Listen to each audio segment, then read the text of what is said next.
sunny valley, there lived a little lamb named Joshua. He was white with black spots, black feet, and sad eyes. Josh felt sad when he saw the other lambs with snow white wool and no spots. He felt sad when he saw the other sheep with their moms and dads, because he didn't have a mom or dad. But he felt saddest when he saw the other lambs running and jumping, because he couldn't. Josh had been born with one leg that didn't work right.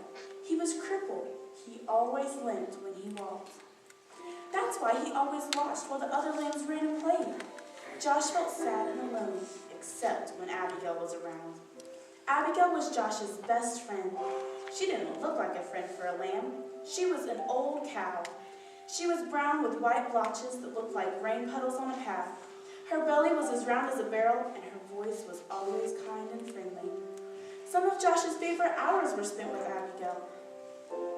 They loved to pretend they were on adventures in distant lands. Josh liked to listen to Abigail tell stories about the stars. They would spend hours on the hill, looking into the valley. They were good friends. But even with a friend like Abigail, Josh still got sad. It made him sad to be the only lamb who could not run and jump and play in the grass. That's when Abigail would turn to him and say, "Don't be sad, little Joshua. God has a special place for those who feel left out." Josh wanted to believe her, but it was hard. Some days he just felt alone. He really felt alone the day the shepherds decided to take the lambs to the next valley where there was more grass. The sheep had been in this valley so long, the ground was nearly bare. All the sheep were excited when the shepherds told them they were going to a new meadow. As they prepared to leave, Josh hobbled over and took his place on the edge of the group. But the others started laughing at him. "You're too slow to go all the way to the next valley. Go back, Slowpoke. We'll never get there if we have to wait on you. Go back, Joshua." That's when Josh looked up and saw the shepherd standing in front of him. "They are right, my little Joshua. You better go back. This trip is too long for you. Go and spend the night in the stable." Josh looked at the man for a long time. Then he turned slowly and began limping away. When Josh got to the top of the hill, he looked down and saw all the other sheep headed toward the green grass. Never before had he felt so left out. A big tear slipped out of his eye, rolled down his nose, and fell on a rock. Just then he heard Abigail behind him, and Abigail said what she always said when Josh felt sad. "Don't be sad, little Joshua. God has a special place for those who feel left out." Slowly the two friends turned and walked to the stable together. By the time they got to the little barn, the sun was setting like a big orange ball. Josh and Abigail went inside and began to eat some hay out of the feed box. They were very hungry, and the hay tasted good. For a little while, Joshua forgot that he had been left behind.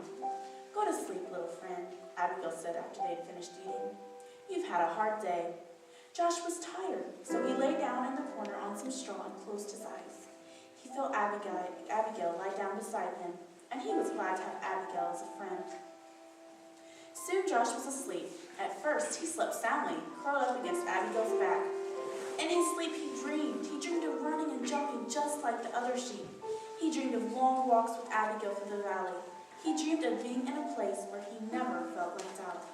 Suddenly, strange noises woke him up. "Abigail," he whispered, "wake up, I'm scared." Abigail lifted her big head and looked around. The stable was dark except for a small lamp hanging on the wall. "Somebody's in here," Josh whispered. They looked across the dimly lighted stable. There, lying on some fresh hay in the feed box, was a baby. A young woman was resting on a big pile of hay beside the feed box. Joshua looked at Abigail, thinking his friend could tell him what was going on. But Abigail was just as surprised as Josh. Josh looked again at the woman and the child, then limped across the stable. He stopped next to the mother and looked into the baby's face. The baby was crying. He was cold.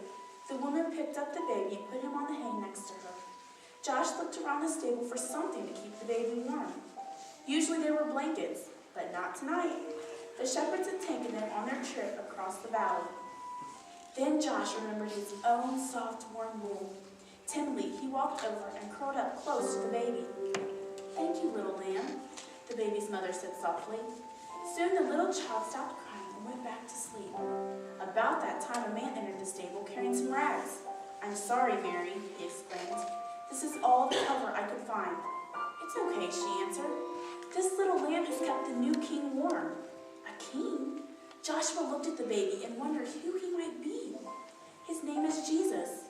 Mary spoke as if she knew Josh's question. God's son. He came from heaven to teach us about God. Just then there was another noise at the door. It was the shepherds, the ones who had left Joshua behind. Their eyes were big and they were excited. We saw a bright light and heard the angels, they began. Then they saw Joshua next to the baby. Joshua, do you know who this baby is?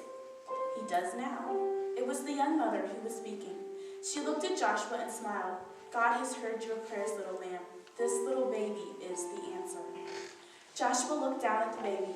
Somehow he knew this was a special child and this was a special moment. He also understood why he had been born with a crippled leg. Had he been like the other sheep, he would have been in the valley. But since he was different, he was in the stable among the first to welcome Jesus into the world. Joshua turned and walked back to Abigail and took his place beside his friend. You were right, he told her. God does have a special place